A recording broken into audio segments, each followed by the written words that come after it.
Buckle up, boys and girls, because it is time once again for another look at church history.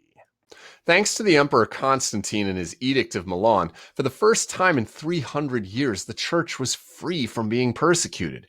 So Christians were finally able to worship out in the open and build places that they could worship in, and not have to worry that they'd be arrested or killed for following Jesus.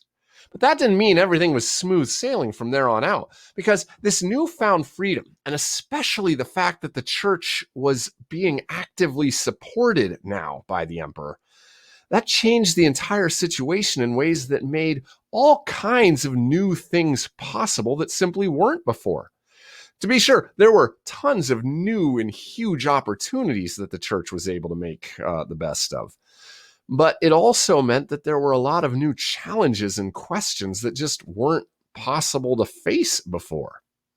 For one thing, now that the emperor was also a Christian, and now that the emperor was willing to use all of his armies and power to support the church, Christians had to work through some tough questions about the relationship of the church to the emperor, or what we might say the church and the state. There were a lot of issues around this kind of question that dragged on for a long time. But for our purposes, we can boil most of this down to two basic questions. The first question was, now that the emperor of the world is also a Christian, how much power should the emperor have in the church? Should he also rule over Christians and have the last word on what they're supposed to believe and how they should organize? The second question was, since this Christian emperor has tons of power, should he use that power to support the church and pursue its goals? How should he do that if he should? Well, let's deal with the first question. Should the emperor of the world also be the emperor of the church? Now, to us, it might seem like that's an easy question to answer. God is in charge of the church, and the emperor should be treated like every other Christian.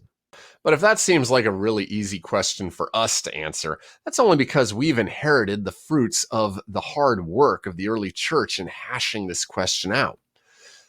See, every Christian back then knew that, of course, God was in charge of the church, and that obviously God's word in the scriptures is what ruled the church. But most Christians also knew that God was really the one who was in charge of the world, not the emperor.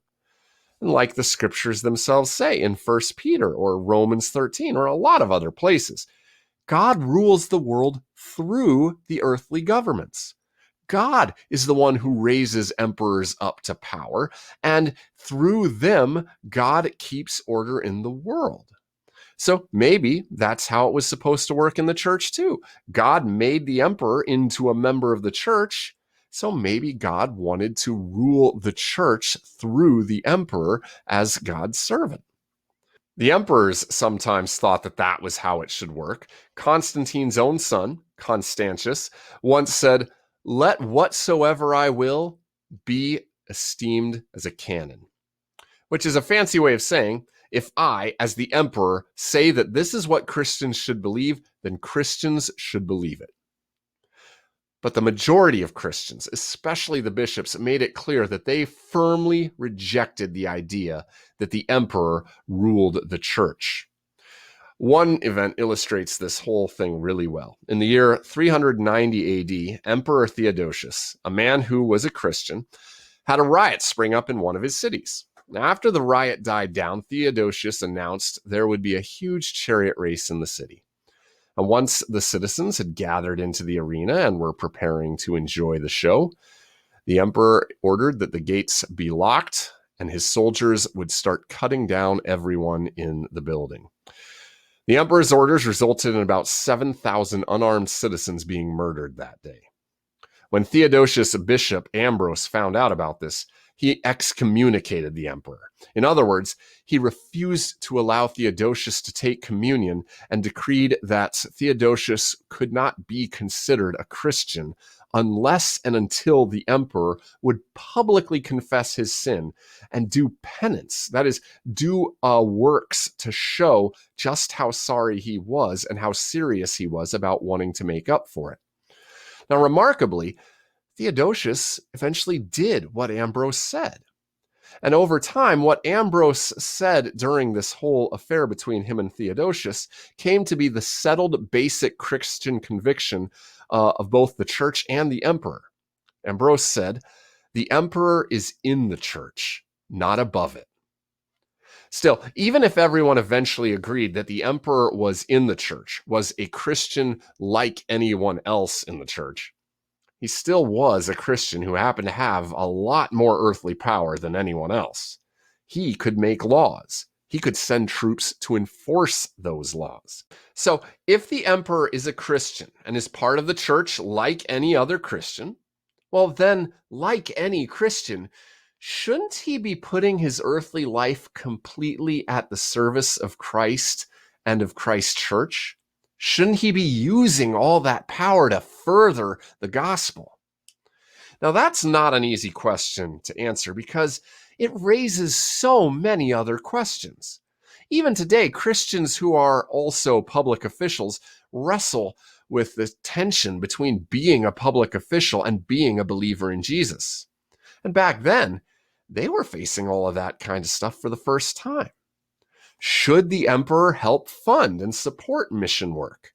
Should the emperor help congregations come together to better deal with false teaching? Should he make laws that strongly encourage people to become Christian? Should he use his power to punish people who don't follow Christian beliefs or morality? On the other hand, there were questions about how much Christians could or should support the emperor and his empire. After all, now that society was starting to look and act more Christian, and now that the emperor himself was a Christian, did Christians have a duty to support the society? Should Christians fight in the emperor's wars? Could Christians serve as judges or governors or tax collectors?